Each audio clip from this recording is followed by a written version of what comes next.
Madame l'ambassadeur de France, Madame le secrétaire général du FNRS, Messieurs les secrétaires perpétués d'honoraires, Mesdames et Messieurs en vos titres et qualités, chères consoeurs, chers confrères, ce m'est un grand honneur et un grand plaisir d'ouvrir cette séance qui constitue un temps fort dans la vie de notre Académie. Y accueillir des nouveaux membres issus d'horizons intellectuels et artistiques divers, venus de Belgique, d'autres pays d'Europe et d'autres continents, est en effet pour notre compagnie l'occasion d'évoquer à la fois notre ancrage multiséculaire et notre désir de participer pleinement à l'évolution du monde actuel en contribuant à l'augmentation et à la diffusion du savoir et en participant à sa quête du sens. Notre Académie est le produit d'une histoire ancienne, puisqu'elle a été fondée par l'impératrice Marie-Thérèse le 16 décembre 1772 sous le titre d'Académie impériale et royale des sciences et belles-lettres de Bruxelles. Fermée en 1794, lors de l'occupation française, elle fut rétablie le 17 mai 1816 par Guillaume Ier, roi des Pays-Bas, avec le titre d'Académie royale des sciences et belles-lettres. En décembre 1837, la classe des lettres s'adjoignit une section des sciences morales et politiques. Le 1er décembre 1845, le roi des Belges, Léopold Ier, sépara nettement la classe des lettres de la classe des sciences et ajouta la classe des beaux-arts. Le 12 février 2009, notre compagnie créa une classe technologie et société et transforma la classe des beaux-arts en classe des arts pour englober des nouvelles formes artistiques. Ainsi, dès sa fondation, elle fut amenée à pratiquer dans les faits la démarche interdisciplinaire qui ne portait pas encore ce nom, et elle ne cessa d'élargir sa sphère de recherche et de travaux, comme en témoigne le recrutement de ses membres actuels et la présence de ceux qui seront officiellement accueillis dans quelques instants. Chers nouveaux membres, nous comptons sur vous pour apporter ce sang neuf dont toute institution a besoin, pour renouveler nos approches et notre curiosité, pour tisser des liens de par le monde et pour aider notre Académie à réaliser une synthèse harmonieuse entre sciences et arts, entre sciences théoriques et sciences appliquées, entre sciences bizarrement dites dures et sciences qualifiées très vaguement d'humaines, ce qui vaut toutefois mieux que l'appellation sciences molles. Au-delà de cet enrichissement scientifique, littéraire, artistique, je voudrais également formuler un vœu qui nous concerne tous, anciens et nouveaux membres. À une époque où les progrès techniques inquiètent autant qu'ils enthousiasment, où coexistent le village global créé par la toile et les fractures sociales et culturelles, nous ne pouvons pas nous désintéresser des conséquences de nos activités lorsqu'elles échappent à notre contrôle. Aussi me semble-t-il opportun de terminer cette intervention en citant le texte du Serment des scientifiques dont rêve Michel Serres et qui constitue un appel. « Je jure de ne point faire servir mes connaissances, mes inventions et les applications que je pourrais tirer de celles-ci à la violence, à la destruction ou à la mort, à la croissance de la misère ou de l'ignorance, à l'asservissement ou à l'inégalité, mais de les dévouer au contraire à l'égalité entre les hommes, à leur survie, à leur élévation et à leur liberté. » Merci de votre attention et je vais céder la parole à notre secrétaire perpétuelle.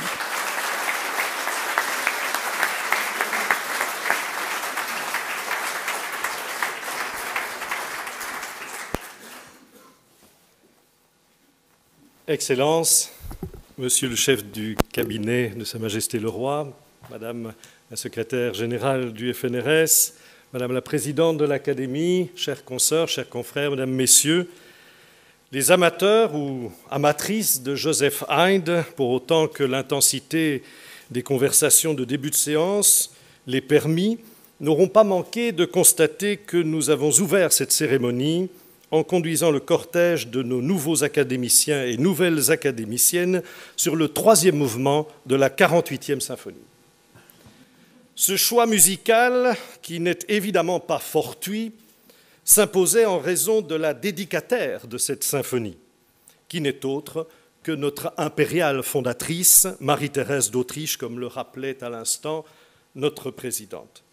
De surcroît, cette symphonie fut probablement composée en 1769, c'est-à-dire au moment même, voilà près de 250 ans, où l'on installait la Société littéraire de Bruxelles qui préfigura l'Académie impériale et royale instituée par Marie-Thérèse d'Autriche.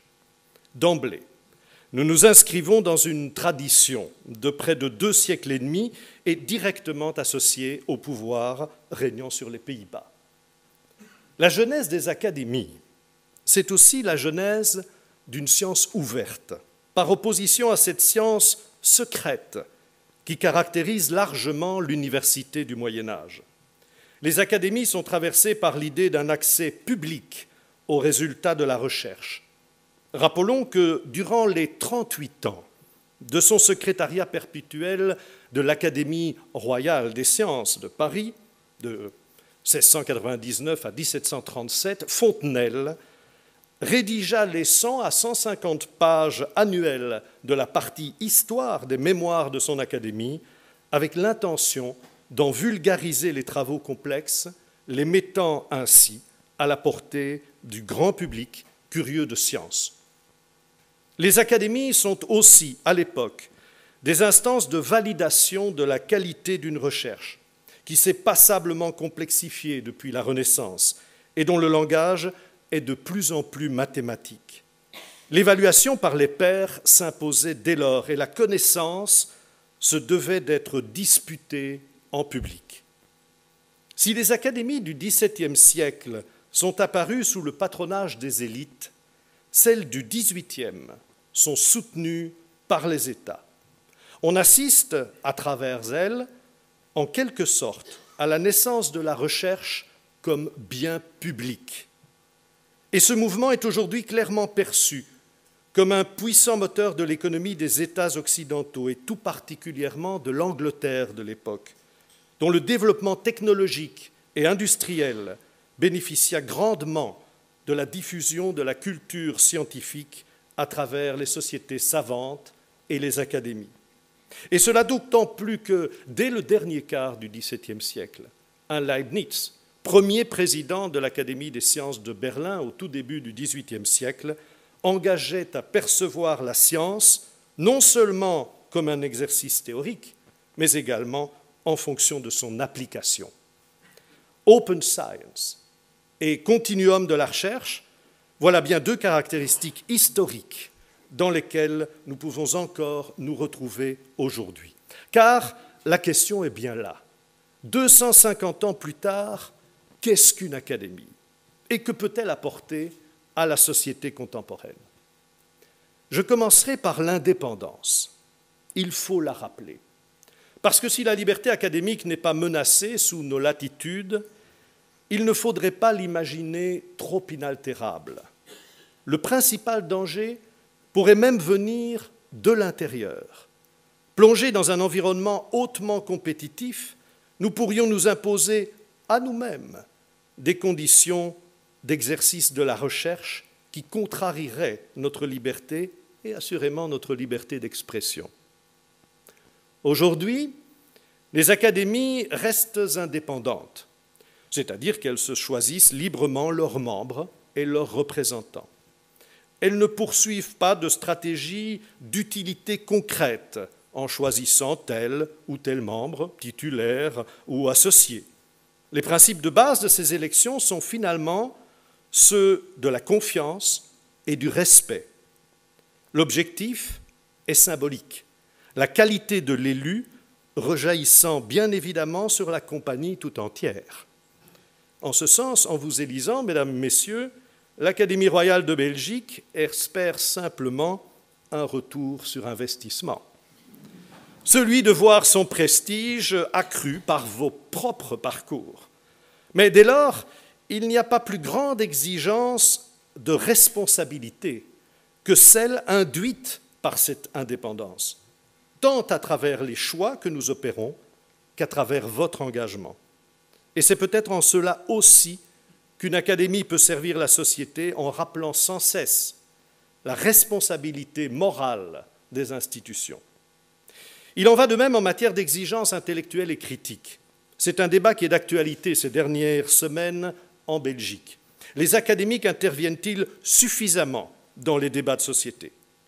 D'aucuns estiment qu'ils en sont trop absents, d'autres qu'il faut se soumettre à son domaine de compétence et que ceci explique et justifie une parole plus mesurée et à coup sûr plus délimitée. On pourrait cependant espérer que l'on reconnaisse une qualité de raisonnement et une originalité d'approche à un chercheur ou à un artiste ou à un dirigeant d'entreprise, bien au-delà du périmètre, sans doute assez restreint, de sa seule compétence pointue. C'est sans doute un second message que pourrait délivrer une académie moderne, celui d'une exigence intellectuelle et critique dans le propos qui dépasse la simple compétence de l'expert. Et c'est sans doute là que s'insère le plus judicieusement l'une des caractéristiques rares et précieuses d'une académie comme la nôtre, l'étendue des disciplines qu'elle aborde. Des mathématiques à la biologie, de l'histoire à la linguistique, de la peinture à la musique, de l'économie au droit, de l'aéronautique à la sculpture, de l'intelligence artificielle à la philosophie, de la critique d'art à la physique des particules, quand les universités se structurent encore largement en fonction de concentration disciplinaire, les académies sont des lieux où l'on cultive la complémentarité et les différences. C'est par curiosité, en quelque sorte, mesdames, messieurs, et en misant sur la vôtre, que vous avez été élus. Mais c'est essentiel, parce que l'exigence intellectuelle dont je parlais il y a un instant doit puiser à la source de cette complémentarité disciplinaire et culturelle, car il faut décloisonner. L'historien doit discuter avec le mathématicien, le biologiste avec le sociologue, le musicien avec le juriste, non pas nécessairement par utilité, quoique ce dialogue puisse parfois déboucher sur un résultat concret, mais je dirais par culture. Une académie royale de Belgique.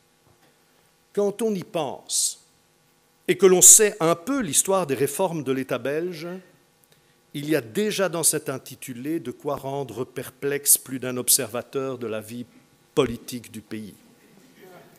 Mais si l'on pense à une académie des sciences, des lettres et des beaux-arts, c'est aujourd'hui comme si l'on rendait incompréhensible l'académie par la juxtaposition improbable de ses composantes.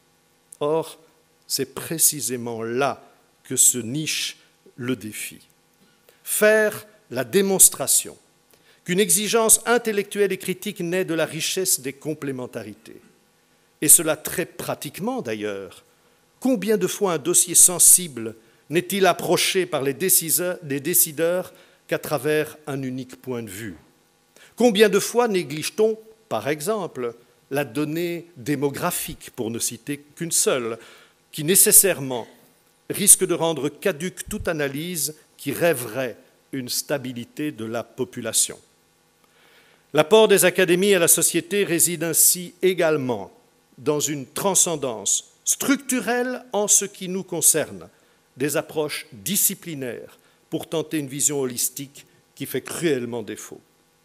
Sans pour autant finir avec la question de l'académie d'aujourd'hui, voilà quelques défis, chers consoeurs, chers confrères, récemment élus, pour lesquels nous en appelons à vos expériences, bien sûr, mais aussi à votre engagement et à votre collaboration. Je vous en remercie par avance très sincèrement.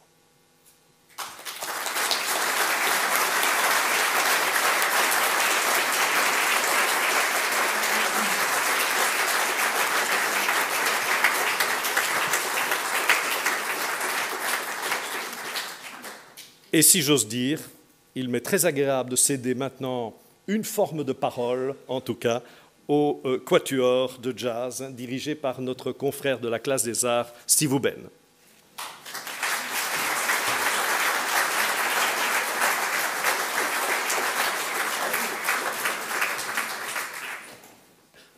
Chers consoeurs, chers confrères, mesdames, messieurs, bonjour. Merci tout d'abord à notre secrétaire perpétuel de m'avoir demandé de vous faire un petit intermède. Et ça tombait à pic, car nous avons fondé il n'y a pas très longtemps avec mon fils Grégory, qui joue de la trompette, un tout nouveau groupe. Et nous avons joué hier soir pour la première fois. Je vous propose 2 petites interventions, une qui aura lieu tout à l'heure. La première s'appelle, c'est une composition de Grégory, la première s'appelle « Someone's Missing ».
Mesdames, Messieurs, Stéphane Grappelli disait du jazz que c'est ce qui nous permet de nous échapper de la vie quotidienne. Permettez-moi de vous y ramener. Et avec la présidente, vous pouvez vous installer, et le directeur de la classe des sciences. La classe des sciences avait cette année un fauteuil de membre titulaire déclaré vacant à la suite du décès de notre confrère Cyril Sironval. Né à Pépinster le 6 août 1922, il est décédé à Liège le 6 août 2017. Cyril Sironval était docteur en sciences botaniques, professeur à l'université de Liège où il a dirigé le laboratoire de physiologie végétale, puis le laboratoire de photobiologie. Il s'était intéressé au phénomène de la photosynthèse et ses recherches se sont orientées vers l'amélioration des rendements de la culture des végétaux. C'est ainsi qu'il découvre les ressources des algues riches en protéines. Il créera en 1980 une unité de production pilote à Tihange, Bioprex, qui s'intéresse tout particulièrement à la spiruline. En digne héritier de Leibniz, à chaque étape de sa carrière, il a lié la recherche des applications pratiques à l'étude des phénomènes fondamentaux. Mais je ne voudrais pas passer sous silence le militant clandestin, résistant durant la guerre, rédacteur du journal verviétois L'Aurore. En 2014, il avait d'ailleurs publié un ouvrage intitulé « L'engagement », dans lequel il insère ses souvenirs dans une réflexion sur l'histoire de la marche du monde. Bel exemple de l'engagement intellectuel dont je parlais il y a un instant. Il avait été élu correspondant de la classe des sciences le 16 décembre 1972. Assurez-vous, nous n'avons pas encore la recette de l'immortalité, en dépit de... Et membre le 9 janvier 1982. Il avait été aussi directeur de la classe des sciences et président de l'Académie en 1984. À ce fauteuil, la classe des sciences a élu le professeur Jean-Marie Beckers. Chers confrères,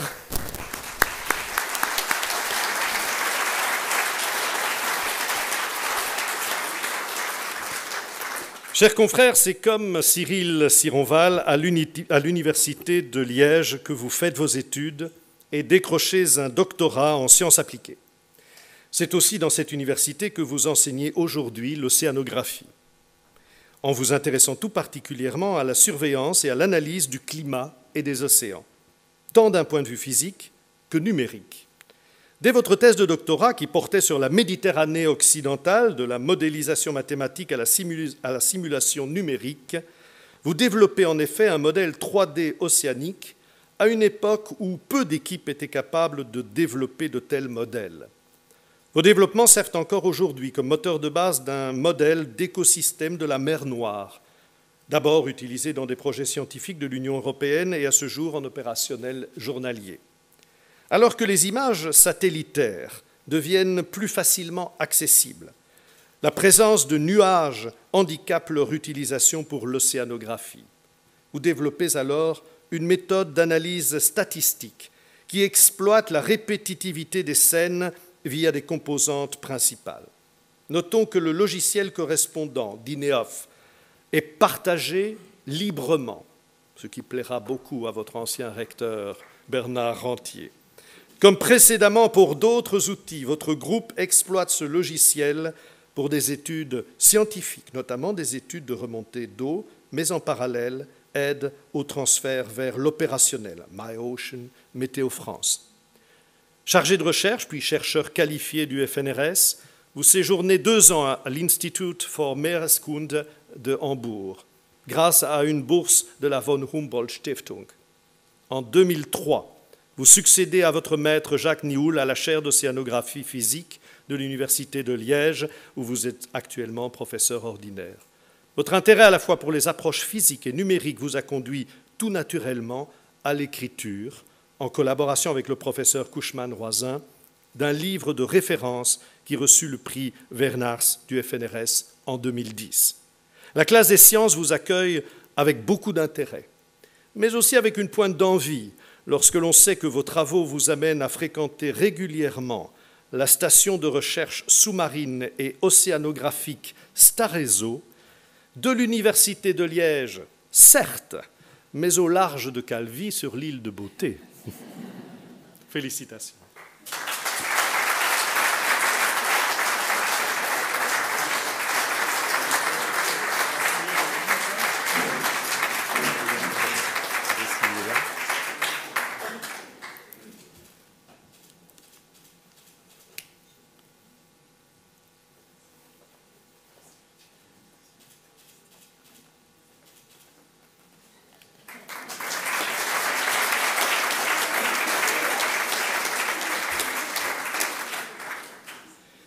La classe des sciences a également élu 3 membres associés.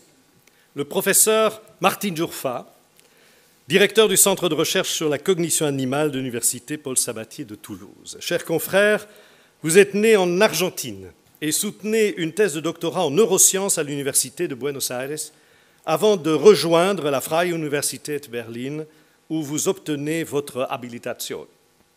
Vous quitterez Berlin en 2000 pour rejoindre Toulouse et le CRCA, aujourd'hui mondialement connu, premier laboratoire pluridisciplinaire à étudier la cognition animale en se basant notamment sur une approche comparée entre vertébrés, des rongeurs par exemple, et invertébrés, des abeilles, des fourmis, mais aussi intégrée, allant de la neuroéthologie à la biologie moléculaire, en passant par les neurosciences computationnelles ou la psychologie expérimentale. Vos travaux ont été les premiers à mettre en évidence la capacité d'apprentissage conceptuel chez un insecte. Vous êtes attentif à tous les sens. L'olfaction, bien sûr, lorsque vous établissez le lien entre celle-ci et l'activité neurale, mais aussi la vision, ce qui intéressera Karl Havelange, évidemment, lorsque vous réalisez de l'imagerie calcique sur un ensemble de populations de neurones visuels chez un insecte. Votre groupe de recherche axe en effet ses travaux sur les processus de perception, d'apprentissage et de mémoire chez les abeilles mellifères, les bourdons, les drosophiles ou les fourmis. Membre de l'Institut universitaire de France, mais aussi de l'Académie allemande des sciences, vous avez reçu la médaille d'argent du CNRS. Mais je me permettrai d'insister aussi sur le fait que, parallèlement à vos activités de recherche et d'enseignement, vous vous investissez fortement dans la vulgarisation de vos travaux, abondamment commentés par la presse internationale, ainsi que dans la vulgarisation de la recherche en général, notamment à travers le Conseil scientifique de la Cité des sciences et de l'industrie de la Villette à Paris. Nous vous remercions de rejoindre aujourd'hui l'Académie royale de Belgique.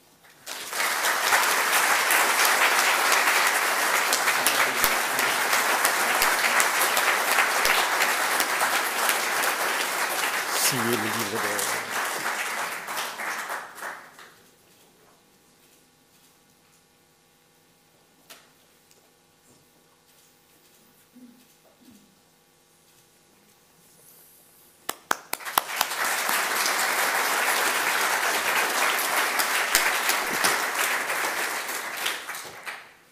De la ruche à l'univers. La classe des sciences accueille également le docteur Mioara Mandea, responsable des programmes Terre solide au Centre national d'études spatiales, le CNES. Chers consoeurs, né en Roumanie, vous êtes docteur en géophysique de l'Université de Bucarest, mais aussi en géophysique interne de l'Institut de physique du globe de Paris 7 et habilité à diriger des recherches de cette même université. Vous travaillez principalement sur les champs magnétiques.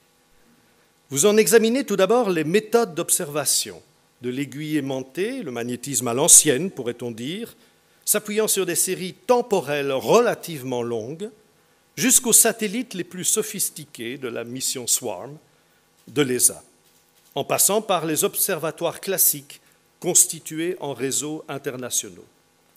On pourrait dire que le champ magnétique vous intéresse à la fois dans son échelle spatiale et dans sa variété temporelle.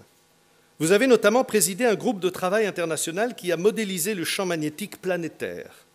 Nous retrouvons ici l'importance des modèles que nous avions évoqués dans les travaux du professeur Beckers.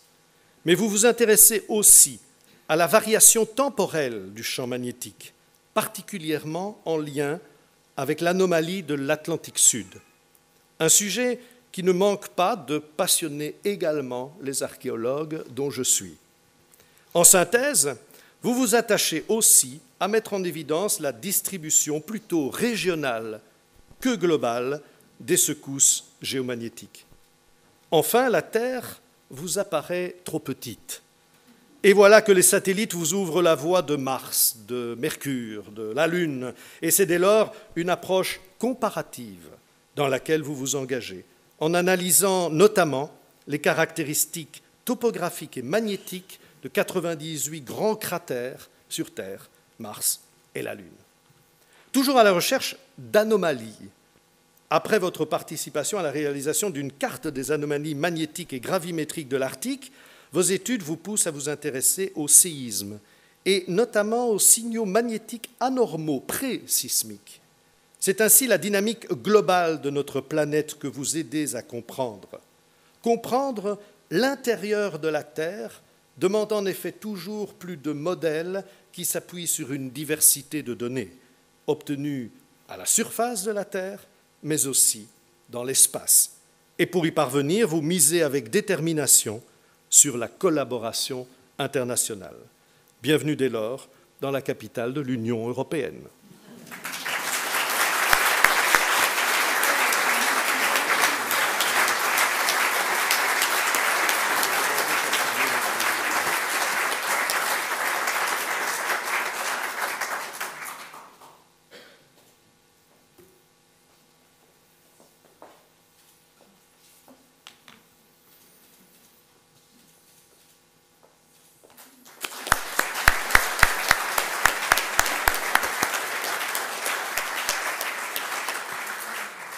Enfin, la classe des sciences a élu le professeur Cédric Villani.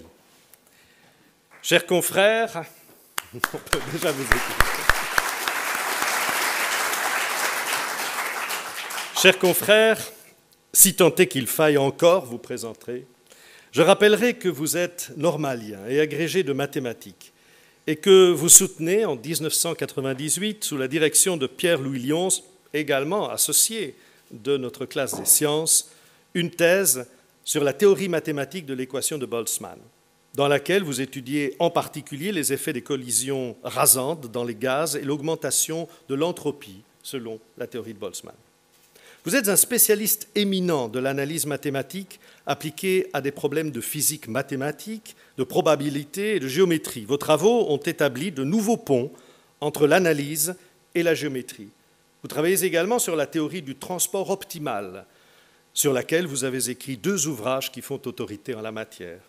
En 2000, vous êtes nommé professeur à l'École normale supérieure de Lyon et de 2009 à 2017, vous dirigez l'Institut Henri Poincaré, dont vous faites doubler la taille à la suite de ce que l'on pourrait appeler une action de rénovation énergique. Mais votre horizon d'enseignement ne se limite pas à la France. Professeur invité à Georgia Tech, à Berkeley, à Princeton, votre activité scientifique vous a valu de nombreuses distinctions internationales dont je ne citerai que la plus prestigieuse, la médaille Fields, la plus haute distinction en mathématiques au monde en 2010. Vous êtes évidemment membre de l'Académie des sciences à Paris et la Belgique ne vous est pas totalement inconnue puisque la catholique Universiteit Leuven vous a décerné un doctorat honoris causa. Mais vous me permettrez de souligner que, dès 2010, vous vous êtes engagé avec détermination dans la promotion des sciences et dans la vulgarisation des mathématiques auprès d'un large public. Vous êtes d'ailleurs également l'auteur de plusieurs livres qui posent le rapport de la science à la société. Théorème vivant, chez Grasset, qui a obtenu le prix François Mauriac de l'Académie française, ou Les rêveurs lunaires, chez Gallimard. On ne compte plus vos tournées de conférences, les documentaires auxquels vous collaborez, vos chroniques radio, vos cartes blanches. Et l'on ne fut dès lors guère étonné que votre engagement sociétal débouche sur un engagement politique qui vous voit désormais député de la République en marche de la 5e circonscription de l'Essonne depuis 2017. Vous présidez ainsi l'Office parlementaire d'évaluation des choix scientifiques et technologiques, une structure commune à l'Assemblée nationale et au Sénat. En septembre 2017, le Premier ministre Édouard Philippe vous commande un rapport sur l'intelligence artificielle que vous rendez le 28 mars dernier. Le désormais célèbre rapport Villani propose, en plus de 240 pages, une série de recommandations. Favoriser un meilleur accès aux données. Vous proposez, je cite, une politique de la donnée offensive qui vise à favoriser son accès, son partage et sa circulation, notamment à l'échelle européenne. Une politique d'open science volontariste et notamment dans le domaine de la santé. Développer la recherche. Vous insistez notamment sur le nombre insuffisant d'étudiants formés à l'intelligence artificielle. Il faudrait au moins en tripler le nombre d'ici 2020, en multipliant les bourses et en doublant les salaires en début de carrière. Vous proposez aussi un réseau de recherche d'excellence en intelligence artificielle qui unirait des instituts interdisciplinaires et internationaux. Se concentrer aussi sur certains domaines, faire le choix, en d'autres termes, la santé, la mobilité, l'écologie, la défense et la sécurité. Et puis, miser sur l'éthique. L'intelligence artificielle ne peut pas être, dites-vous, une nouvelle machine à exclure. Selon vous, il faut dès lors anticiper, accompagner et innover dans les modalités de production et de répartition de la valeur.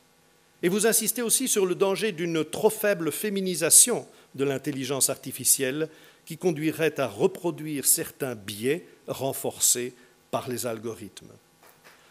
Vous aussi, vous insistez sur l'indépendance, notamment celle d'un comité d'éthique qui serait chargé d'organiser le débat public et d'évaluer cette question. Et bien d'autres propositions encore, bien évidemment. Membre du Conseil scientifique de la Commission européenne, je ne doute pas que vous fréquentez Bruxelles assez souvent.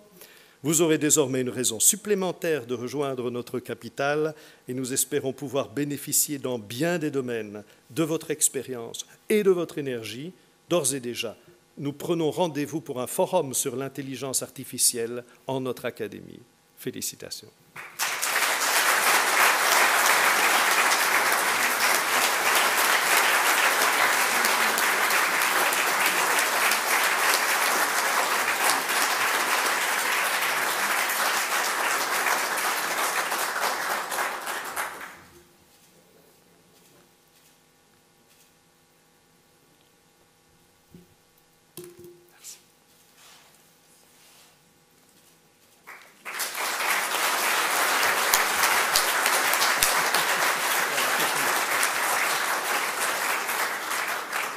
La classe des lettres et des sciences morales et politiques. 4 fauteuils ont été déclarés vacants en 2017 à la suite de l'accession volontaire à l'éméritat de 4 confrères et consoeurs.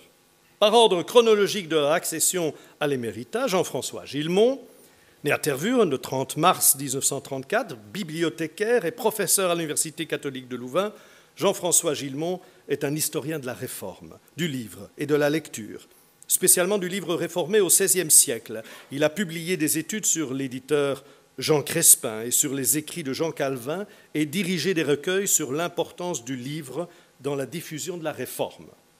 Élu membre à la classe des lettres et des sciences morales et politiques le 6 décembre 2004, il a accédé à l'éméritat le 23 mars 2016.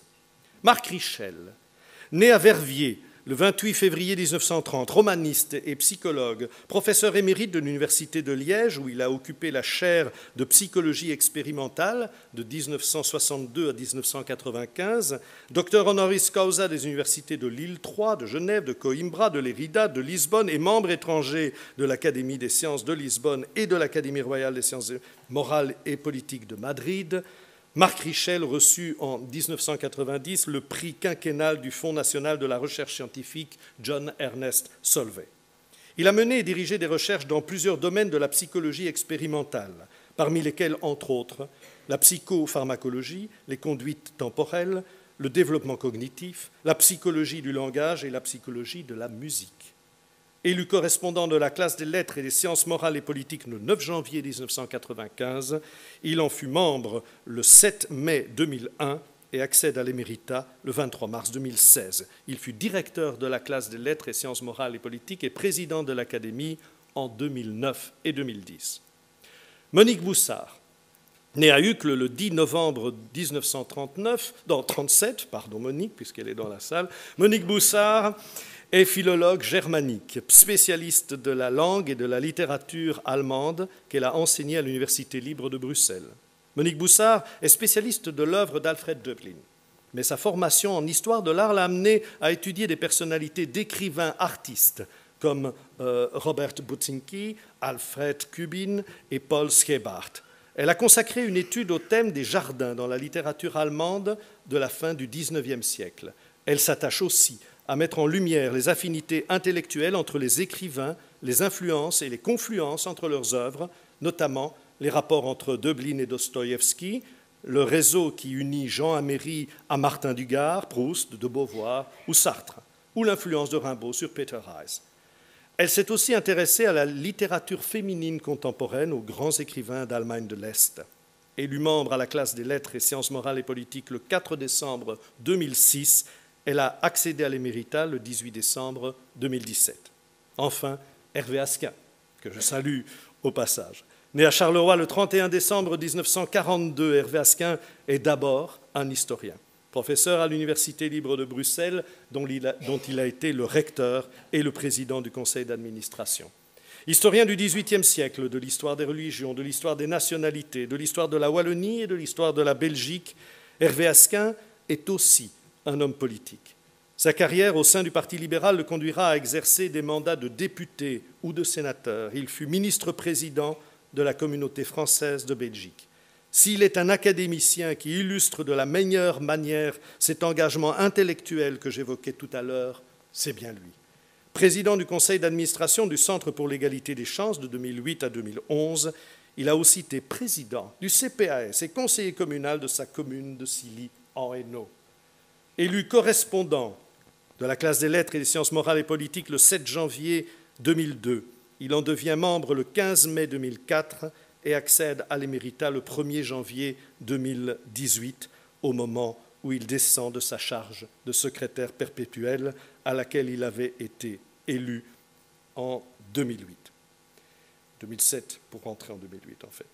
Il est indéniable qu'Hervé Asquin a modernisé notre académie en l'ouvrant sur le monde et sur la société. Sur ces 4 fauteuils, la classe des lettres et des sciences morales et politiques a élu 4 nouveaux académiciens et nouvelles académiciennes, par ordre alphabétique. Alain Dirkens.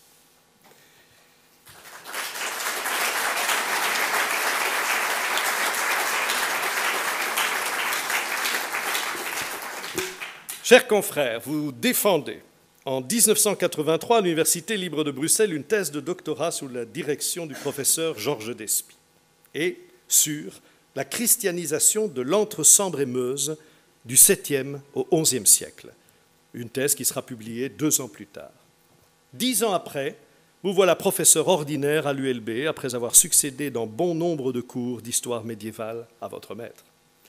Mais vous me permettrez d'insister tout particulièrement sur votre double formation, d'historien et d'historien de l'art et archéologue. D'emblée, dès vos études, vous suivez un double cursus. Et vous n'avez cessé ensuite d'établir un dialogue fertile entre ces 2 approches, l'histoire par les textes et l'histoire par les objets et les vestiges, tout particulièrement les vestiges funéraires en ce qui vous concerne. Cette approche multidisciplinaire vous a amené à siéger dans bon nombre de sociétés savantes, en Belgique et à l'étranger. Vous présidez la Société royale d'archéologie de Bruxelles et vous êtes membre correspondant de l'Académie royale d'archéologie de Belgique, à laquelle vous donniez d'ailleurs récemment une passionnante conférence sur le tombeau de Charlemagne. Une énigme comme vous les aimez, où s'entremêlent interprétation des textes et lecture des découvertes archéologiques. Mais ce dossier révèle un autre de vos points d'intérêt.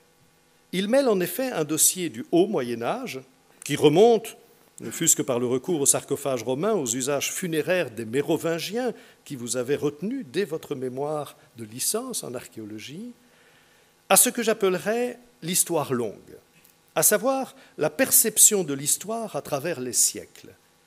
Vous êtes notamment un spécialiste de la sculpture monumentale du XIXe siècle. Et la statue de Godefroy de Bouillon sur la place royale, à 2 pas d'ici, n'a pas de secret pour vous. pas plus que n'en a la gastronomie historique. Je pense notamment à vos festins mérovingiens, la peinture historiste ou le roman historique, bref, tous ces regards que de génération en génération nous portons sur un passé que par ailleurs vous analysez en historien intransigeant et critique. À l'instar de l'un de vos maîtres, Pierre Bonenfant, l'histoire de Bruxelles vous a longuement retenu dans des synthèses entre fouilles et textes, que ce soit pour Sainte-Gudule ou pour le palais du Coudenberg. Et tout cela avec un talent d'orateur que vous n'hésitez pas à mettre au service d'une haute vulgarisation de votre savoir. Je ne doute pas que vous allez nous révéler plus d'un secret de notre palais des académies. Et je compte sur votre aide pour exhumer du parking où elles sont entreposées les peintures historiques qui ornaient jadis la salle du trône avant sa restauration. Merci d'avance, chers confrères historiens.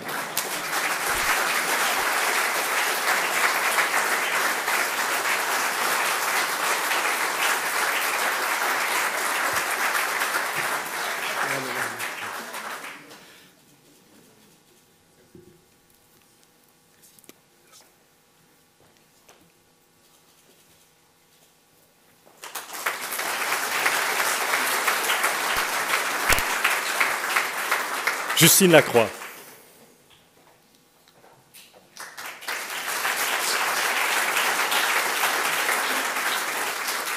Chers consoeurs, née à Kinshasa, vous êtes diplômée de Sciences Po en 1992 avant de travailler pendant quelque temps dans la sphère européenne, au sein de la représentation de la Commission européenne à Paris, du cabinet du président Jacques Delors, puis de l'association Notre Europe, toujours à Paris. En 1998, vous reprenez des études.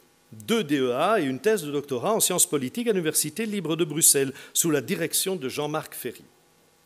Cette thèse porte sur les présupposés normatifs de l'intégration européenne à la lumière des débats contemporains entre libéraux et communautariens. Professeur ordinaire à l'ULB depuis 2013, vous avez succédé à Jean-Marc Ferry à la tête du Centre de théorie politique, non sans avoir également enseigné aux facultés universitaires Saint-Louis, ainsi qu'à Sciences Po Paris, et avoir été visiting fellow pendant 1 an à l'université d'Oxford. En 2010, vous obtenez l'un de ces prestigieux starting rounds de l'ERC sur le thème « Human Rights versus Democracy » et vous occupez en 2015 une chaire Franqui. Vos recherches portent en fait sur 2 sujets principaux, l'intégration européenne et les droits de l'homme, que vous abordez tous 2 sur la base d'une connaissance approfondie de la pensée politique contemporaine, tant continentale qu'anglo-saxonne. Dans le domaine de l'intégration européenne, vous n'hésitez pas à vous inviter dans le débat intellectuel français sur l'Union européenne, à travers 2 ouvrages, dont La pensée française à l'épreuve de l'Europe, publié chez Grasset en 2008. En raison d'une tradition intellectuelle et politique qui lie étroitement démocratie, solidarité et nation, la construction européenne constitue un défi perturbant pour une part de la pensée française, naturellement encline au souverainisme, de droite comme de gauche. J'aurais tendance de dire ni de droite ni de gauche, Monsieur Villani. Et vous mettez ce défi en perspective en recourant aux ressources de la théorie politique contemporaine, notamment celle de Jürgen Habermas, en faveur d'un patriotisme constitutionnel qui s'oppose à un nationalisme ethnique. Il y a quelques années, j'assistais d'ailleurs à la KU Leuven à une conférence de Jürgen Habermas. Son exposé était ponctué de très rares références à des auteurs contemporains. Et dans le livret d'une 20aine de pages qui accompagnait sa conférence, notamment en raison de son élocution pas toujours compréhensible, seules quelques notes infrapaginales faisaient écho à d'autres penseurs de la philosophie politique, parmi elles la mention des travaux de Justine Lacroix. À mon tour, je voudrais citer ce recueil tellement instructif. European Stories, How Intellectuals Debate Europe in Their National Contexts, publié à Oxford en 2010, et qui montre à quel point le débat public sur le rôle de l'Union européenne et le destin de l'Europe diffère d'un pays à l'autre sans guerre de contact et de connaissances mutuelles. Quant aux droits de l'homme, vous en explorez la généalogie des critiques dont ils sont l'objet, comme dans ce livre en collaboration avec Jean-Yves Franchère, paru en français en 2016 au Seuil et dont la version anglaise paraîtra bientôt, je pense, ou est parue au Cambridge University Press. À travers vous et avec votre concours, la classe des lettres et des sciences morales et politiques entend développer une réflexion en profondeur sur le destin de l'Europe, solidement appuyée sur une approche multidisciplinaire et internationale. Merci déjà.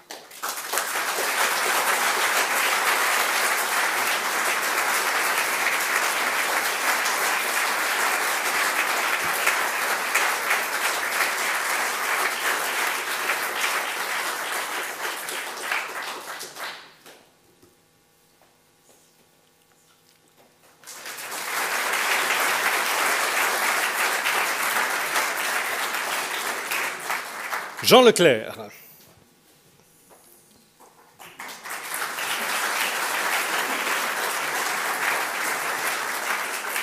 Chers confrères, vous êtes tout à la fois diplômé en philologie romane de l'Université de Liège, à l'issue d'un mémoire intitulé, je le note, « Le diable, la sorcière et l'écrivain », probablement une version décalée de « Le bon, ici la bonne, la brute et le truand », mais enfin... Diplômé en philosophie de l'Université catholique de Louvain, déjà Maurice Blondel, j'y reviendrai, et diplômé en théologie de l'Institut d'études théologiques de Bruxelles. Vous soutenez à l'UCL, en 2002, une thèse intitulée « La logique de la vie », lecture du jeune Maurice Blondel. Ce sont d'emblée les philosophies de l'action et de la quotidienneté, du Lebenswelt, qui vous retiennent en cette fin du XIXe siècle où se trame déjà la crise des articulations du sens.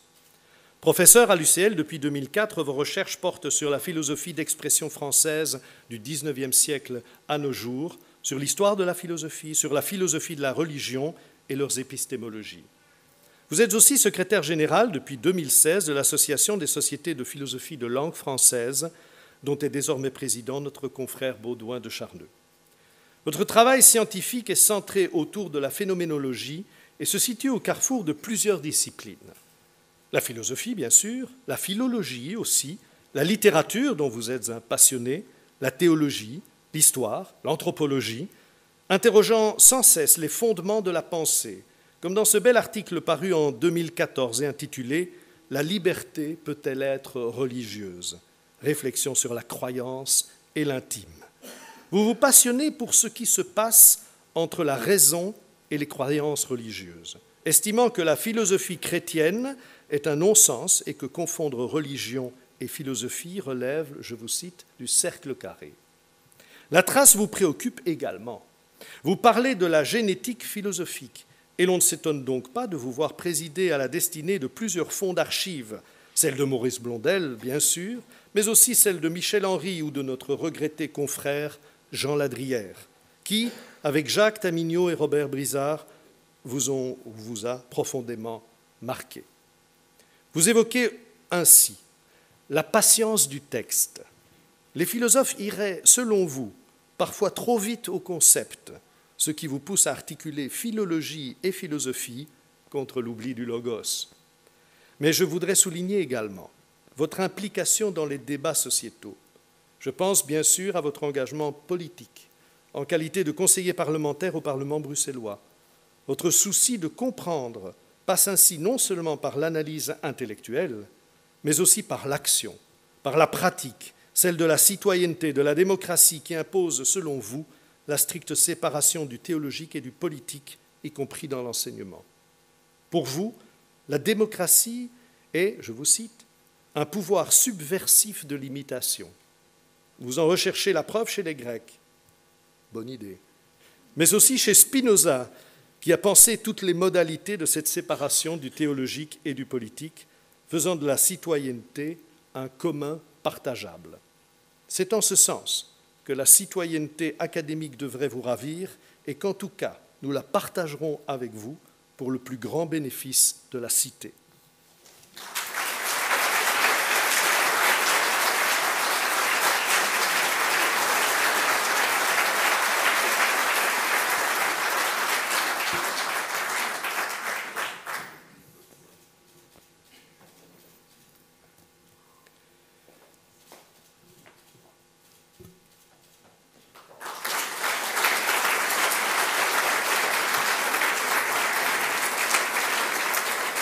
Laurence Van Ypersel.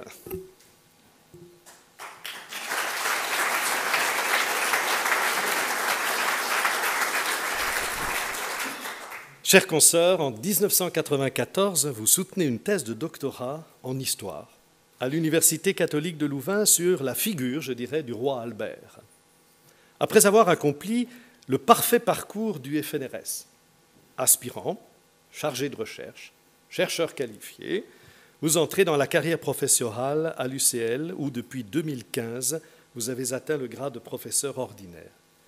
Votre domaine de spécialisation est l'histoire des imaginaires politiques belges du 19e à nos jours, avec un accent tout particulier sur l'histoire culturelle, depuis l'histoire des représentations collectives jusqu'à celle des émotions. Membre de plusieurs comités de rédaction et de nombreux comités scientifiques, vous avez présidé le groupe commémoré 14-18 de la Fédération Wallonie-Bruxelles de 2012 à 2014. Votre investissement dans le programme de commémoration de la Première Guerre mondiale vous a assurément donné une visibilité nationale, mais aussi internationale, qui n'a pas manqué de toucher, au-delà du monde scientifique, les milieux politiques et médiatiques. L'analyse de votre bibliographie indique également un indéniable plaisir à la collaboration scientifique, car vous signez fréquemment des études à plusieurs mains. Axel Thion, notre consoeur Valérie Rosou, Chantal Kestelot, Xavier Rousseau, Emmanuel De Bruyne, notamment pour cet ouvrage sur l'espionnage en Belgique durant la Première Guerre mondiale, si bien intitulé « De la guerre de l'ombre aux ombres de la guerre », qui reçut le prix Charles Plisnier. Ce goût pour la collaboration va de pair avec votre ouverture aux autres disciplines, qu'illustre à souhait votre action fondatrice en 2004 du groupe de contact du FNRS intitulé « Mémoire collective, approche croisée, psychologie, psychologie sociale, politologie, histoire » que vous présidez depuis 2012. La classe des lettres et des sciences morales et politiques, chers consoeurs, se réjouit grandement de vous accueillir.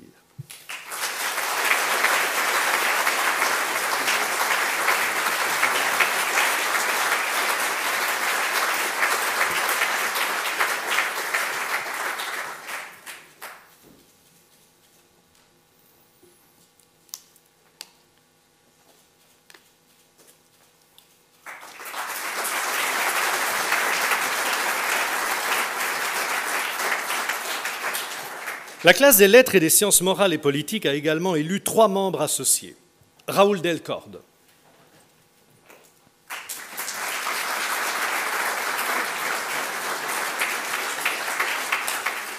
Né à Téhéran, vous étudiez tout d'abord en Sorbonne la philosophie et l'histoire, avant de rejoindre l'Université catholique de Louvain pour y obtenir une licence en relations internationales et administration publique.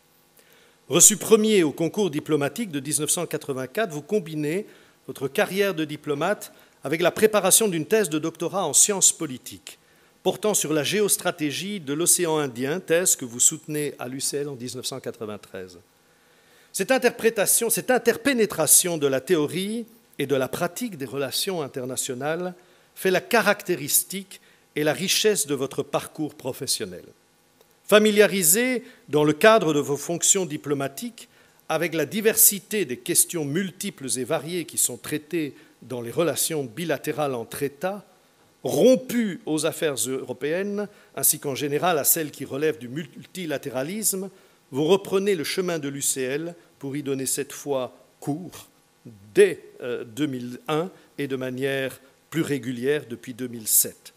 Vos enseignements y portent sur l'Union européenne, mais aussi sur le métier de diplomate qui vient de faire, il y a quelques semaines, l'objet d'un petit ouvrage publié dans la collection L'Académie en poche de notre Académie. Ce souci de pédagogie relatif à un métier qui a beaucoup évolué et qui continue à le faire vous a d'ailleurs conduit à plusieurs publications entre histoire et sciences politiques. Membre associé de l'Académie des sciences d'outre-mer de Paris depuis 2017, vous avez à votre actif de nombreuses contributions, tantôt destinées à un large public, tantôt de nature plus pointue, consacrées à la géostratégie de l'océan Indien, mais aussi du golfe arabo-persique, pour lequel votre parfaite connaissance du farsi renforce de toute évidence votre expertise. Entre diplomatie active et travail universitaire, entre enseignement et écriture, vous veillez à une hybridation perpétuelle des savoirs et des pratiques. Après plusieurs affectations comme ambassadeur en Suède, en Pologne, au Canada aujourd'hui, nous espérons que vous pourrez nous rejoindre de temps en temps pour partager avec votre classe le fruit de vos expériences multiples. Félicitations.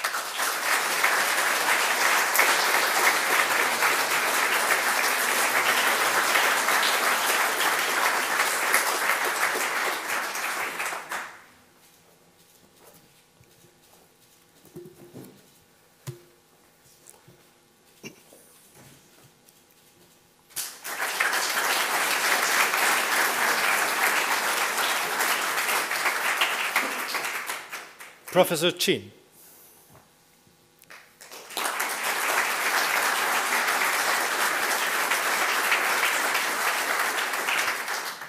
Dear colleague, Lao Sheao,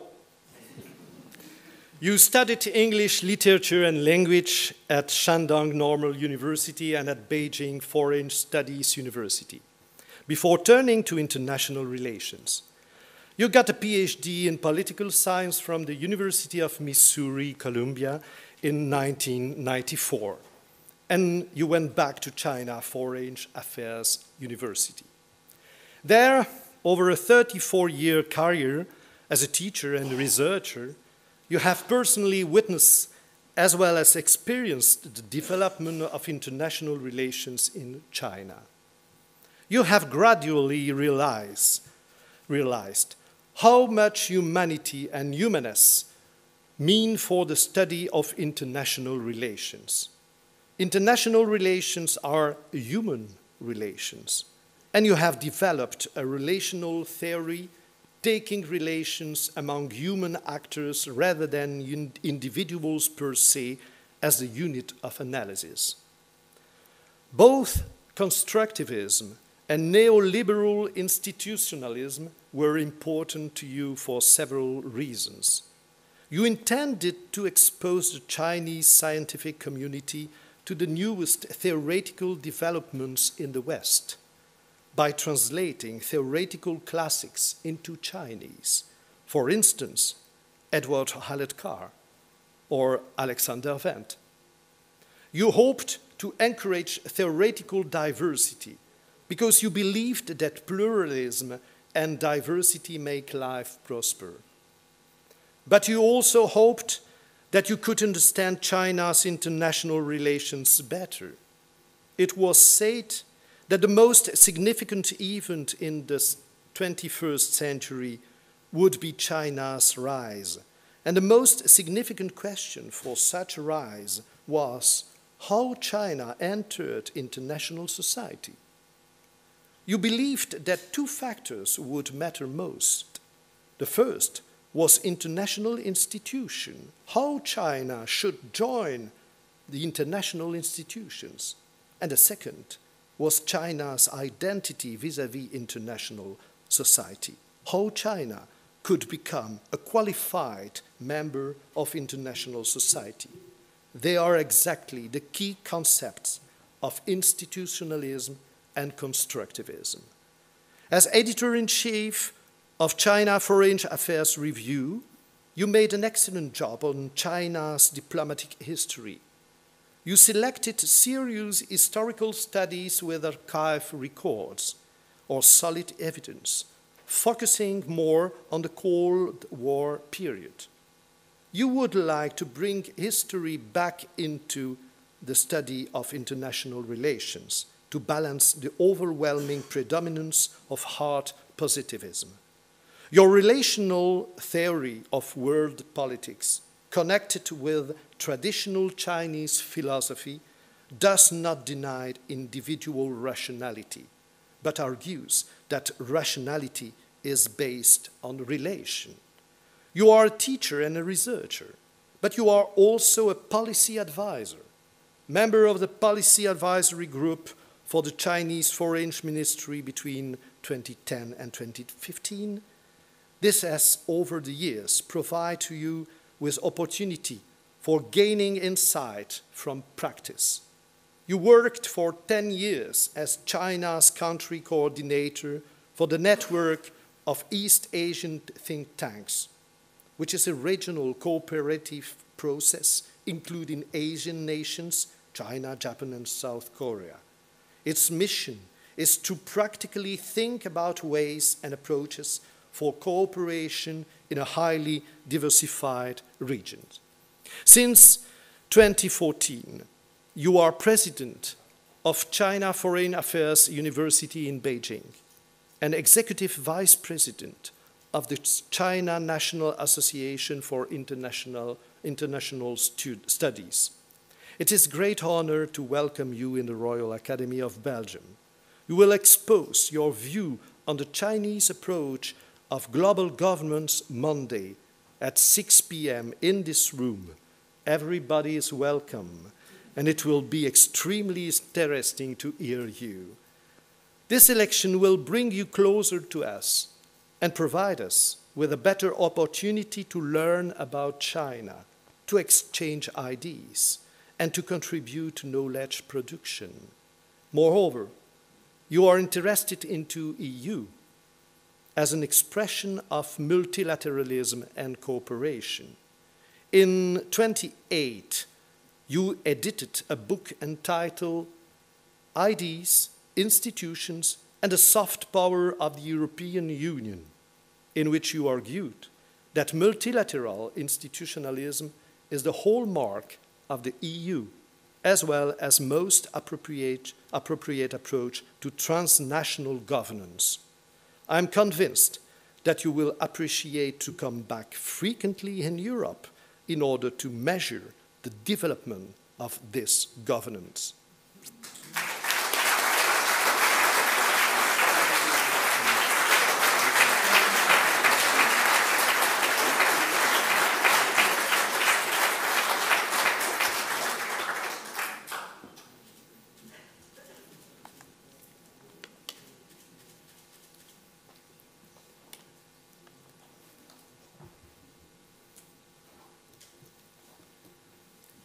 Thank you.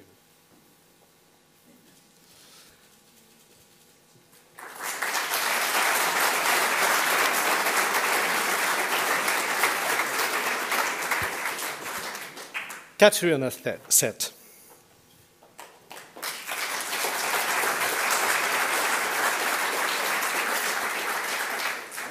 Chers consoeurs, in French, of course for you. Docteur en lettres de la Sorbonne et titulaire d'une HDR, vous avez occupé un poste à l'Université de Rouen et à l'Université de Lorraine avant d'être nommé Marshall Foch, Professor of French Literature à l'Université d'Oxford et dans le très prestigieux collège All Souls. Une chaire certes fondée par un marchand d'armes, Basil Sakharov, qui fonda également une chaire de littérature anglaise à Paris, en l'honneur du général britannique Douglas Haig.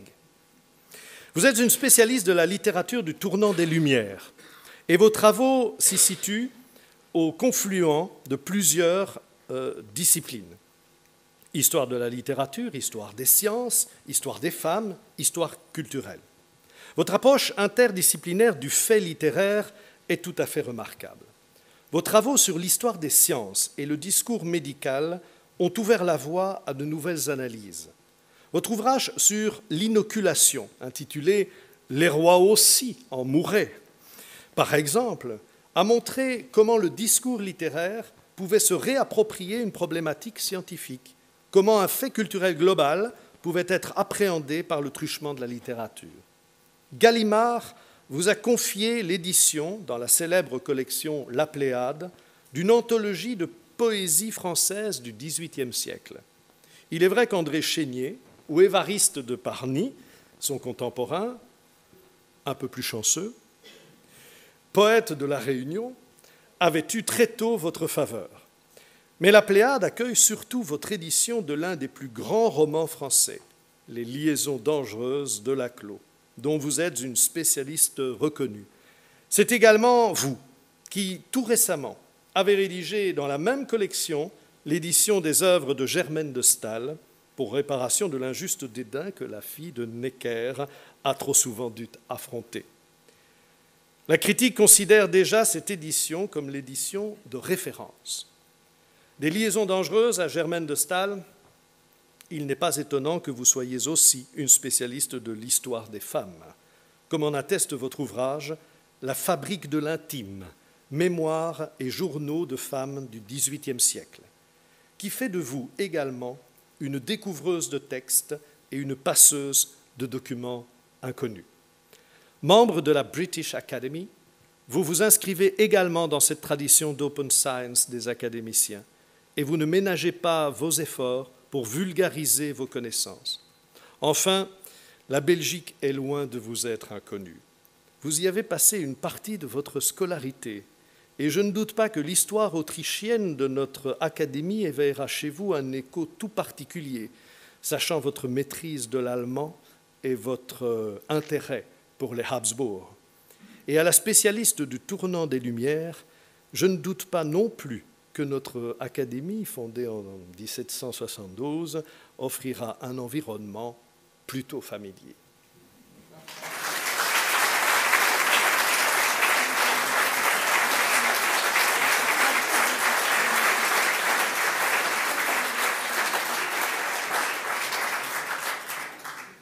Il faut chercher un peu.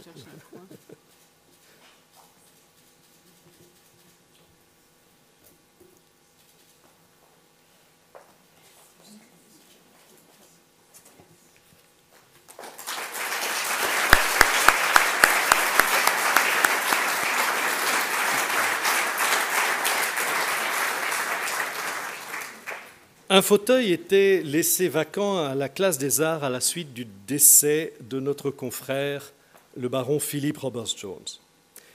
Né à Ixelles le 8 novembre 1924, Philip Roberts-Jones est en effet décédé à Uccle le 9 août 2016. Fils d'un avocat fusillé par les nazis le 20 octobre 1943, Philip Roberts-Jones s'engagera lui-même dans l'armée secrète.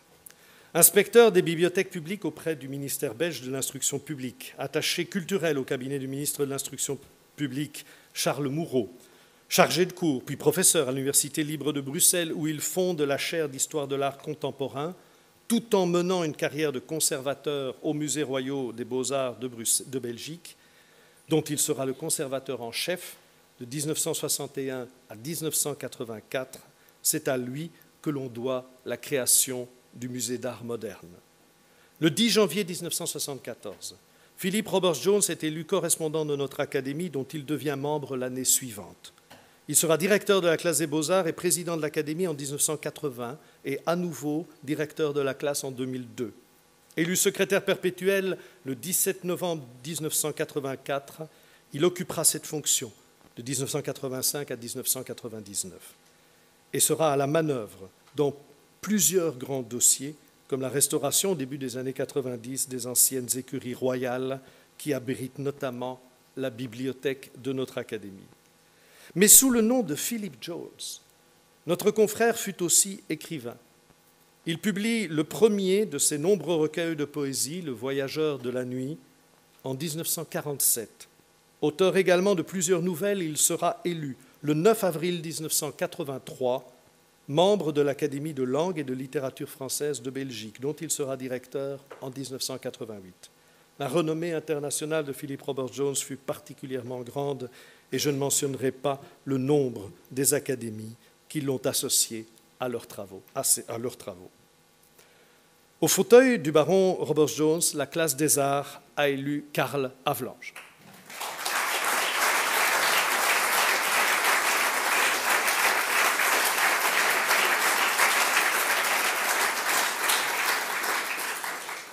Chers confrères, d'emblée, ce que notent vos parrains, c'est l'originalité de vos travaux. Au départ de l'histoire culturelle et de l'histoire des sciences, et de la médecine en particulier, votre recherche s'est centrée depuis 20 ans sur l'œil et l'histoire culturelle du regard, depuis la Renaissance jusqu'à nos jours. Je ne peux m'empêcher de citer votre très bel ouvrage « De l'œil et du monde ». Une histoire du regard au seuil de la modernité, publiée chez Fayard en 1998. Votre thèse de doctorat, soutenue à l'Université de Liège, abordait l'histoire sociale et culturelle de la médecine, ou plus exactement, des professions médicales. Après avoir bénéficié d'une bourse de recherche postdoctorale Jean Monnet à l'Institut universitaire européen de Florence, vous êtes nommé chercheur qualifié au FNRS en 1992. Vous êtes aujourd'hui maître de recherche dans cette très belle institution, Madame la secrétaire générale, et maître de conférences aussi à l'Université de Liège, où vous enseignez l'histoire culturelle en général et l'histoire culturelle du visuel en particulier. Depuis 2005, plusieurs de vos ouvrages ont été consacrés à la photographie et vous avez œuvré en tant que commissaire à une quarantaine d'expositions. Ces ouvrages, pour la plupart, sont le fruit d'une étroite collaboration avec les photographes eux-mêmes, quand ce n'est pas vous qui tenez l'objectif. Vous vous situez ainsi à la convergence de la recherche scientifique et de la création artistique, en attachant une importance toute particulière à ne pas séparer la recherche sur les arts plastiques de leur pratique, ce qui n'est pas sans faire écho à la pratique de la poésie chez Philip Jones. Dans cette lignée, la classe des arts vous voit comme un facilitateur du dialogue crucial entre artistes et chercheurs. Mais vous n'entendez pas non plus, et cela depuis le début de votre carrière, séparer la recherche scientifique, fût-elle la plus exigeante, d'une interaction avec la société. Reconnu internationalement comme l'un des meilleurs historiens de l'œil et du regard, vous vous êtes investi de manière extrêmement forte au sein de la Ligue Braille, et notamment dans son périodique Voir. Et votre attention particulière au handicap s'étend bien au-delà de la malvoyance, par exemple au sein de CREAM, une association qui souhaite révéler et déployer des formes d'art produites par des personnes handicapées mentales. La classe des arts est particulièrement heureuse de vous compter désormais parmi ses membres titulaires.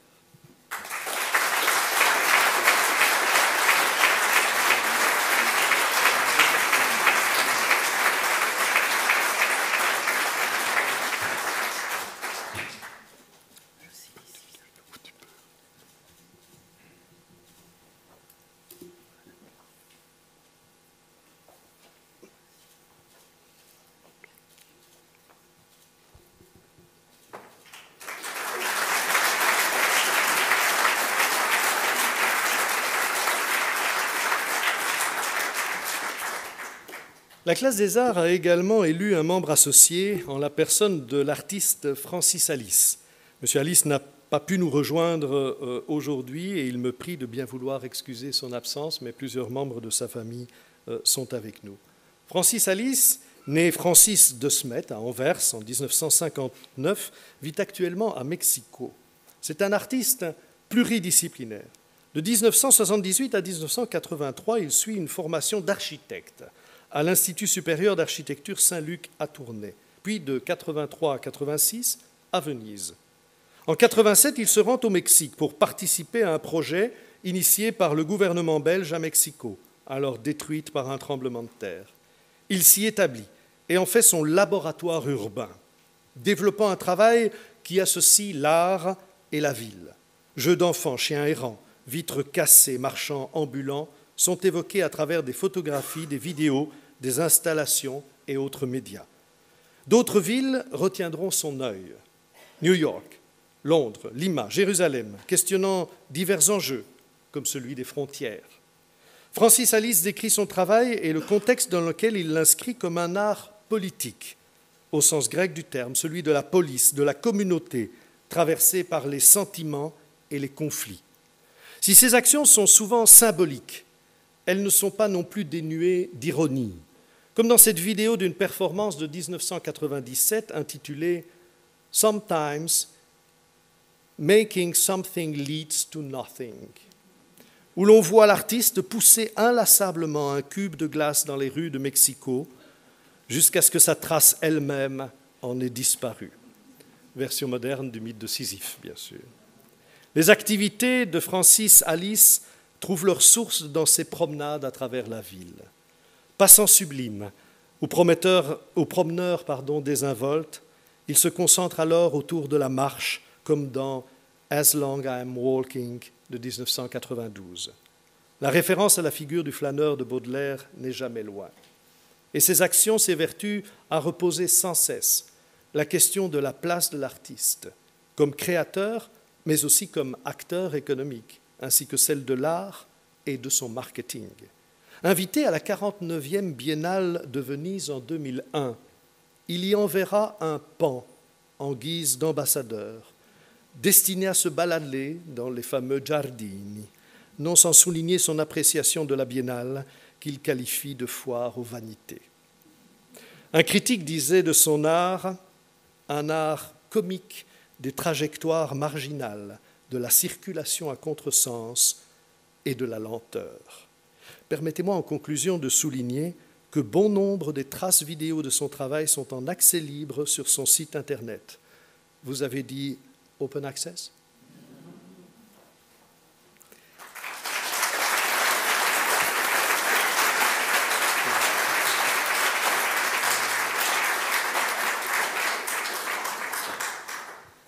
La classe Technologie et Société a élu pour sa part 2 membres associés. Et tout d'abord, M. Nicolas Kudremou.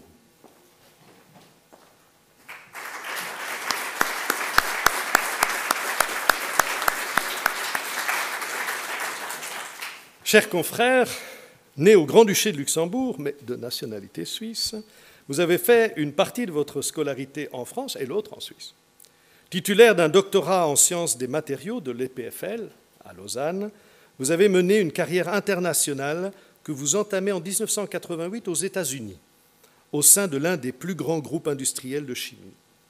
Vous occupez ensuite différents postes au sein de ce groupe, dont celui de Business Development Director ou de Technology Director pour l'Europe, le Moyen-Orient ou l'Afrique.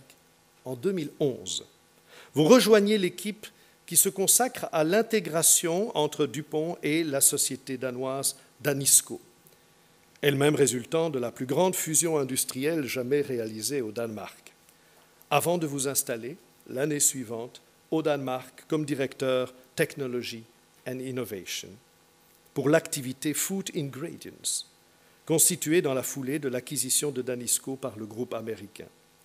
En 2015, vous rejoignez un autre grand groupe de la chimie, bien connu en Belgique, le groupe Solvay, où vous prenez la direction de la recherche et de l'innovation. Vous définissez d'ailleurs votre mode de travail comme de l'innovation par combinaison, à savoir que vous vous efforcez de trouver des complémentarités, d'établir des liens entre des éléments disparates, un peu comme s'il s'agissait, je vous cite, de regarder tous les éléments d'un puzzle pour en faire quelque chose d'unique.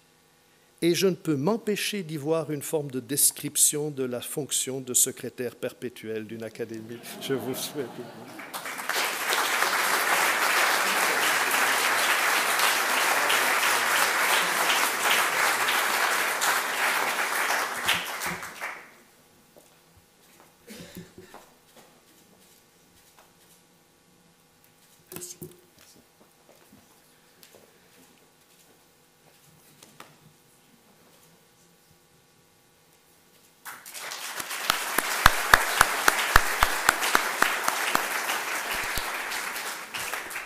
La classe Technologie et Société a également élu membre associé Madame Marion Guilloux-Charpin, qui n'a malheureusement pas pu nous rejoindre ce matin et vous prie de l'en excuser.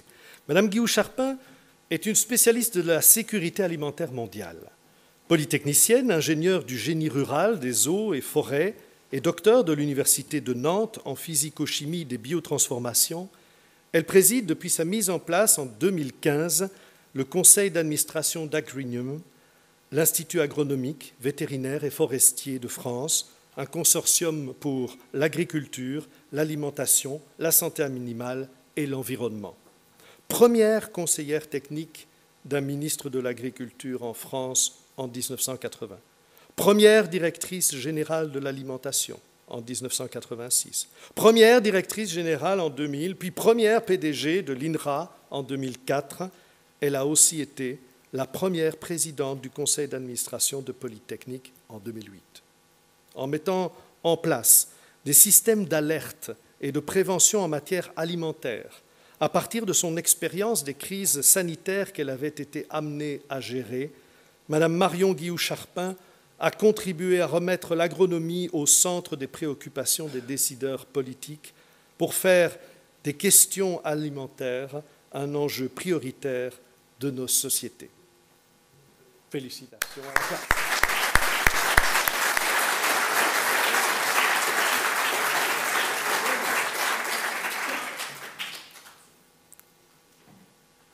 Et voilà que nos musiciens reviennent parce que ceci clôturait la présentation de nos nouveaux académiciens et académiciennes et vous en conviendrez, un peu de jazz s'impose dès lors.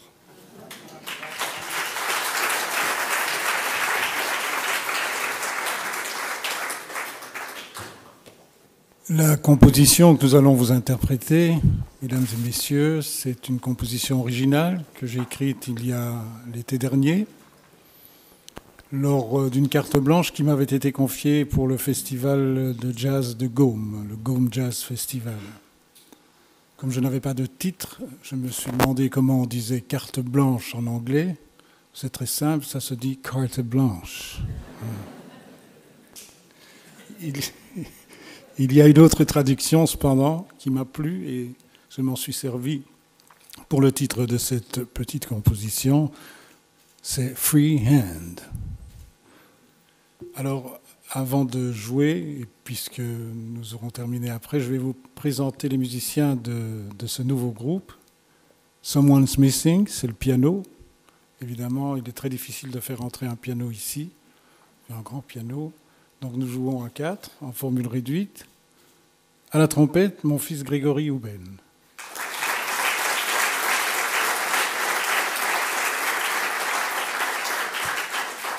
À la contrebasse, Cédric Raymond.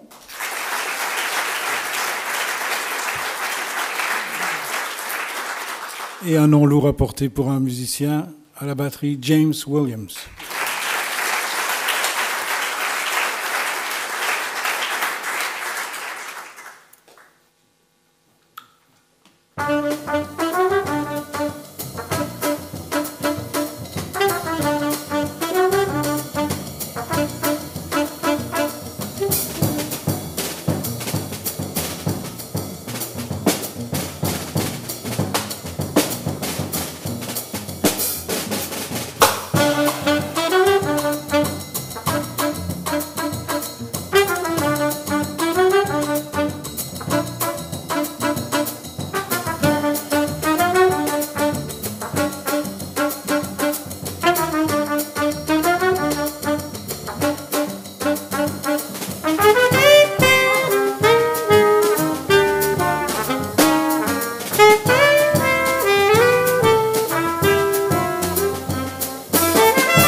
Voilà, j'appelle maintenant Carl Havelange, qui prendra la parole au nom des nouveaux académiciens titulaires. Monsieur le secrétaire perpétuel, Madame la présidente de l'Académie, Madame la secrétaire générale du FNRS, chers confrères, chères consoeurs, Mesdames, Messieurs, chers amis. Nous voici donc une quinzaine, membres associés et titulaires, à être nouvellement élus à l'Académie royale de Belgique. Dire quelques mots, comme vous me le suggérez, fût-ce au nom seul des membres titulaires, n'est évidemment pas chose facile. Nous sommes qui philosophes, historiens, ingénieurs, artistes ou politologues réunis ce matin dans la diversité de nos parcours et de nos intérêts par la seule grâce des regards amicaux et si bienveillants qui se sont portés sur nos travaux. Que pouvons-nous exiger de nous dans l'émotion profonde d'être aujourd'hui l'objet d'une telle sollicitude, sinon d'être à l'avenir à la hauteur de cette amitié? Aucun parmi nous ce matin, heureusement, ne peut se prévaloir d'avoir remporté un concours ou gagné une compétition. Nous sommes seulement les obligés d'un signe qui nous est adressé. Notre élection à l'Académie n'a pas valeur de médaille, mais d'invitation. Certes, la reconnaissance dont témoigne aussi cette élection est un bienfait. Oserais-je l'avouer? J'en mesure déjà depuis quelques semaines un peu les effets, comme une sorte d'enthousiasme, de sérénité et de liberté accrue. Mais il me plaît surtout d'entendre le mot reconnaissance dans une autre de ses acceptions, celle de la gratitude que nous voulons vous adresser, chers confrères, chères consoeurs, pour nous avoir si libéralement fait hommage de votre confiance. Quelle chance également! Quelle chance surtout pour chacun d'entre nous de rejoindre l'Académie dont vous rappeliez tantôt, monsieur le secrétaire perpétuel, l'essentielle liberté et le rôle qu'elle doit tenir, au-delà des clivages disciplinaires, intellectuels ou institutionnels, dans l'élaboration ouverte et responsable de savoirs authentiquement critiques dont la nécessité aujourd'hui se fait plus que jamais impérieusement sentir. La vie intellectuelle au sens le plus complet, au sens le plus profond du terme, la vie intellectuelle comme la création artistique est inquiète, fragile et tourmentée. Le progrès, pourrait-on dire, n'existe pas. Ou plutôt, il échoue communément à répondre aux promesses dont il se voulait porteur. On l'a vu tout au long du XXe siècle et de ce terrible XXIe siècle encore à ses débuts. Le progrès n'existe pas.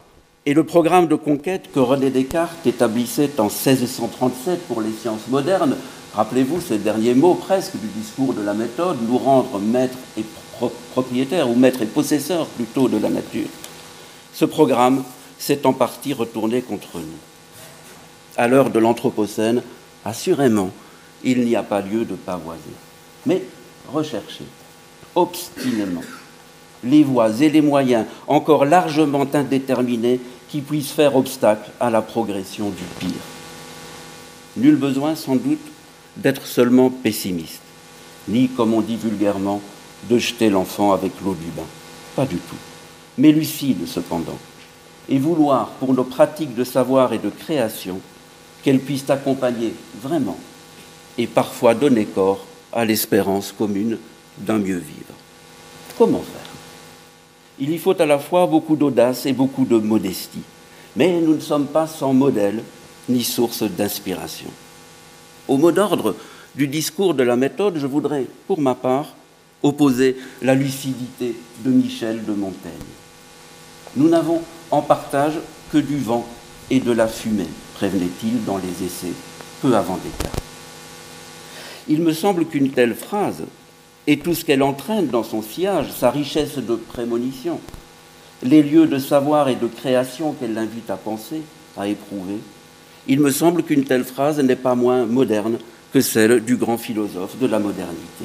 Elle suggère en effet, au plus fort de nos héritages, et comme à l'orient de nos vérités, l'insistante présence d'une voix plus ténue, sans doute, parfois souterraines, minoritaires ou résistantes, mais non moins intimement nouées à l'histoire au long cours de ce que nous sommes devenus, à nos ressources de pensée, de compréhension, d'émotion, d'expression et d'action. Une voie de questionnement qui ne soit ni conquérante ni prédatrice, mais empathique au contraire. Un peu plus pauvre peut-être, en effet immédiat, mais plus riche des relations qu'elle instaure, des écarts qu'elle rend visibles, des lenteurs qu'elle suggère, des courtoisies qu'elle appelle, des différences, autant de vivantes énigmes qu'elle donne à voir et à comprendre. Alors si vous me permettez, pour terminer en 2 minutes, une dernière citation, une troisième et brève citation, substituer à l'orgueil de la conquête la modestie de l'accueil.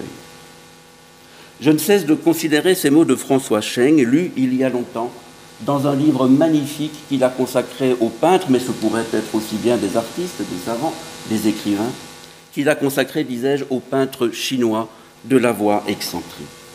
Ceux-là qui, délaissant les fastes de la cour, répugnant à l'air du temps et aux prescriptions de l'empereur, méprisant les faveurs courtisanes, se retiraient dans de vastes forêts et sur le flanc de montagnes escarpées, créant là des communautés inédites, des académies de plein vent, où ils retrouvaient, comme à la source des premières et plus vives intuitions, la beauté du trait, la justesse des mots et la liberté risquée de l'action. J'évoquais tout à l'heure les bienfaits de la reconnaissance dont j'éprouvais déjà les effets. Il me semble qu'ils sont peu de choses, très peu de choses, face au privilège qui nous est donné aujourd'hui, qui nous est donné d'intégrer aujourd'hui cette académie de la voie excentrique qui privilégie le dialogue entre les arts et les sciences, la libre émulation des savoirs, des enthousiasmes, des convictions, la traversée heureuse et confiante des frontières. Je vous remercie de votre attention.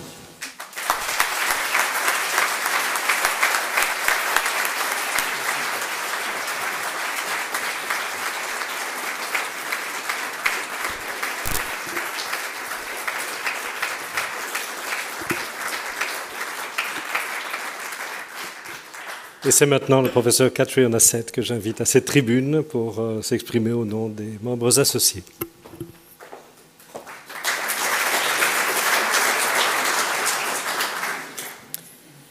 Monsieur le secrétaire perpétuel, Madame la Présidente, Excellences, Mesdames et Messieurs les directeurs des classes, chères consoeurs, chers confrères, Mesdames et Messieurs, prendre la parole devant vous est un honneur, mais un honneur redoutable.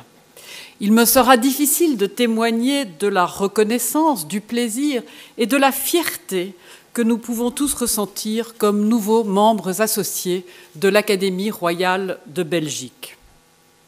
Je crois, cela dit, que la nature particulière de l'institution, son histoire, met en évidence certains traits auxquels nous ne pouvons manquer les uns et les autres d'être sensibles. Notre monde moderne prône l'interdisciplinarité, rappelant ce que les humanités peuvent apporter à la médecine ou l'intelligence artificielle aux arts. En 1772, lorsque la Thérésienne fut fondée, comme on nous l'a rappelé tout à l'heure, c'était l'Académie impériale et royale des sciences et belles-lettres de Bruxelles. Elle reposait déjà sur de tels principes de collaboration. Elle avait alors pour objet, dans ses recherches et son travail, je cite, « les sciences et les belles-lettres, et particulièrement les mathématiques et la physique, ainsi que l'histoire naturelle, ecclésiastique, civile et littéraire des Pays-Bas. » Fin de citation.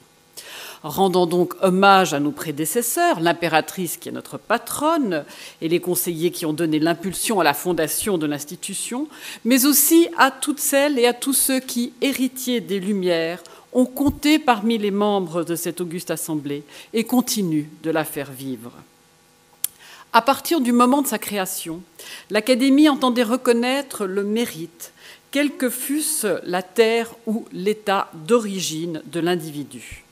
Rédigées au nom de Marie-Thérèse, les lettres patentes d'origine énonçaient clairement cette valeur, je cite, « pour donner une marque ultérieure de l'estime particulière que nous accordons aux talents utiles et à ceux qui savent les cultiver avec succès, nous déclarons que la qualité d'académicien communiquera à tous ceux qui en seront décorés et qui ne seraient pas déjà anoblis ou de naissance noble les distinctions et prérogatives attachées à l'état de noblesse personnelle, et ce en vertu de l'acte de leur admission en cette compagnie. » Fin de citation. Avec cette présentation d'une aristocratie des talents, l'impératrice montrait clairement l'importance que la société devait aux lettres, aux sciences et aux arts, une importance que d'autres périodes de l'histoire, dont la nôtre, ont parfois peiné à reconnaître. Dès le départ, il était prévu de s'attacher des membres extérieurs, des étrangers amis distingués, et j'ose croire que c'est cette double idée d'excellence dans leur champ de recherche et d'amitié pour la Belgique et pour l'idéal académique qui continue de guider le choix des associés. Nous sommes 9 aujourd'hui à vous rejoindre, des praticiens de toute une série de disciplines, comme vous l'avez entendu. Il y a parmi nous des représentants des beaux-arts, Francis Alice, de la diplomatie, Raoul Delcorde, de la géophysique, Miora Mandea, des mathématiques, Cédric Villani, des neurosciences, Martin Djourfa, des relations internationales, Chin Yaching, des sciences agronomiques et vétérinaires, Marion Guillot-Charpin, de la science des matériaux, Nicolas Cudré-Mourou, ou encore avec moi, des études littéraires et historiques. Nous sommes plusieurs, outre notre enracinement institutionnel dans tel ou tel pays, à nous trouver à cheval entre au moins 2 cultures. Et j'espère exprimer le sentiment de chacun d'entre nous en disant notre gratitude à vous tous, chers consoeurs, chers confrères, qui nous avez élus, et surtout à nos parrains et marraines académiques. J'ajoute que c'est un plaisir particulier pour moi, mais aussi, je pense, pour grand nombre d'associés, de me retrouver à Bruxelles. Monsieur le secrétaire perpétuel rappelait mes liens avec la Belgique. J'y ai passé mon adolescence, avenue Molière, puis avenue Louis-le-Poutre, élève au lycée français, fréquentant beaucoup le palais des Beaux-Arts voisins d'ici et nombre de musées de la capitale, mais aussi les cinémas de l'avenue Louise ou les parcs et forêts où nous promenions le chien. Bruxelles était, après Caracas, d'où nous arrivions, une capitale à taille humaine. En témoignaient ses opéras, concerts, théâtres, restaurants et bibliothèques de qualité exceptionnelle, mais aussi une véritable vie de quartier, avec de petits marchés, le boulanger-pâtissier de la place Brugmann qui nous vendait cooks et cramiques pour le goûter, le laitier qui nous livrait tous les matins. On ne voudra pas, comme seule représentante des îles britanniques, si européennes de culture, si proche depuis toujours de la Belgique sur tant de plans, et le centenaire de la Grande Guerre nous rappelle la fraternité des heures sombres, de souligner que le biologiste anglais Needham fut le premier directeur de la Thérésienne, et de me faire ici la porte-parole de l'Académie britannique.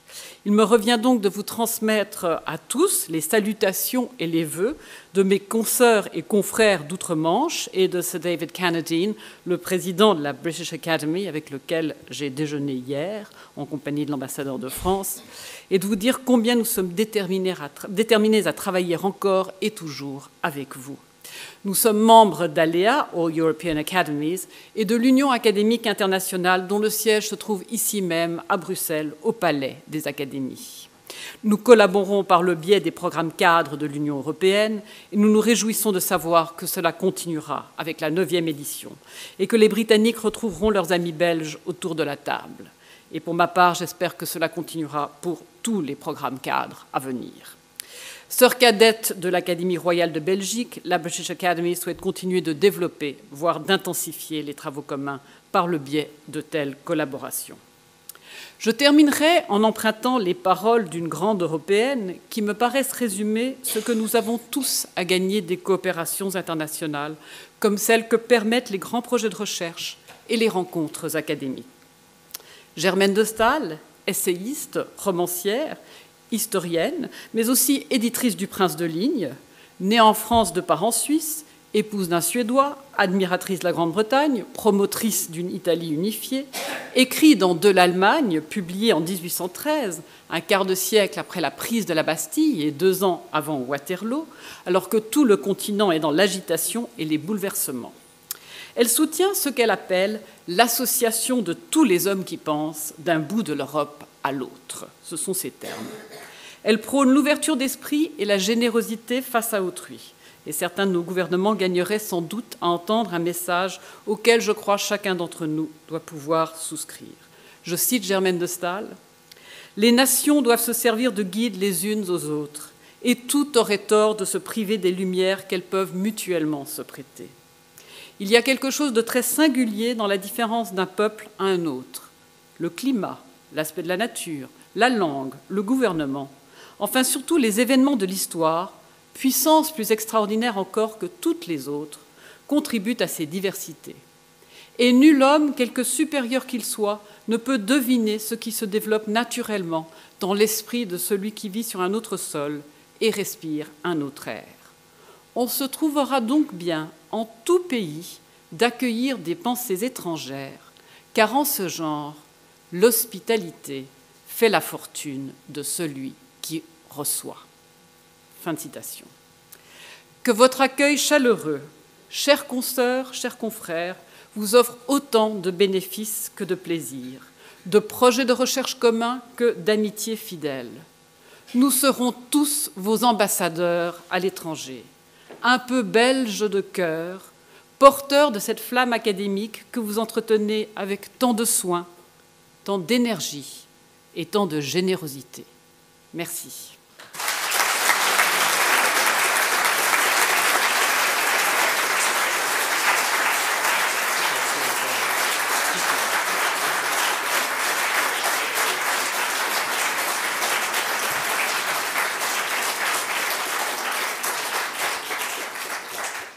Voilà, mesdames, messieurs, il me reste à vous remercier pour votre présence nombreuse ce matin. Il me reste à remercier bien évidemment les membres du Quatuor de Steve Houbent pour les deux morceaux musicaux qu'ils nous ont donnés à entendre. Il me reste à remercier aussi, et j'y tiens fortement et très chaleureusement, tout le personnel de l'Académie royale de Belgique, parce que ce sont eux aussi qui travaillent à cette cérémonie depuis plusieurs semaines et c'est grâce à eux que, je pense, nous avons pu tenir le timing aussi. Je vous propose de les applaudir.